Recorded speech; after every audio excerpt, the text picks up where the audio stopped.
According to the Census Bureau, 42% of adult women in the United States are single. Now, to be fair, millions of them are perfectly happy that way.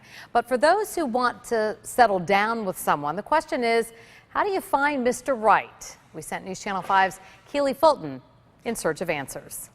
The atom consists of 3 parts. This is Tanya Maroof. Now, you may not know her, but you likely know someone like her. The instructor at Boca Beauty Academy is part of the fastest growing sector of the American population, single women.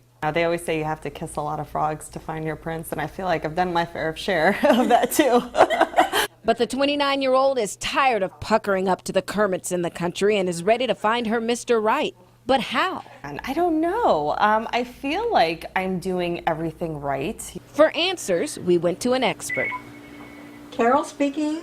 Ready to help Maroof and the thousands just like her in South Florida is Boca-based matchmaker Carol Morgan. So to find Mr. Right, the most important thing is to become Miss Right.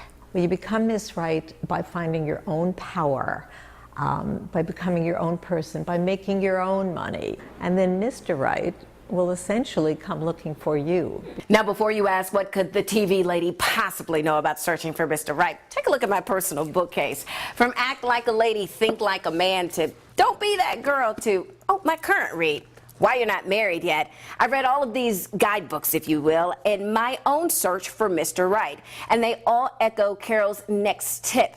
Miss Right knows her worth and isn't shy about saying so. I think women who have good self-esteem should display it, should show it, let him know how lucky he is to be out with you.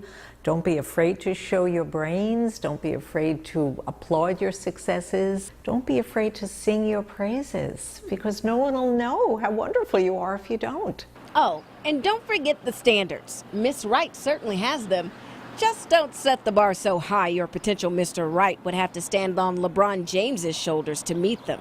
If you enjoy his personality, if he makes you laugh, if you're comfortable in his presence, if you feel he'll still be there after you've had 2 children and you're not a size 5 anymore or 7. I think those are really important qualities, so much more important than his height and color of hair. That brings us back to Maroof, who seems to have that concept down. My Mr. Right has got to be smart, because I do like that I like to have an intellectual conversation with somebody.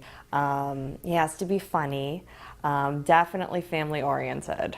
And now that she's on the right track, it's just a matter of time before this Miss finds her Mr. In Boca Raton, I'm Keli Fulton, WPTV, News Channel 5.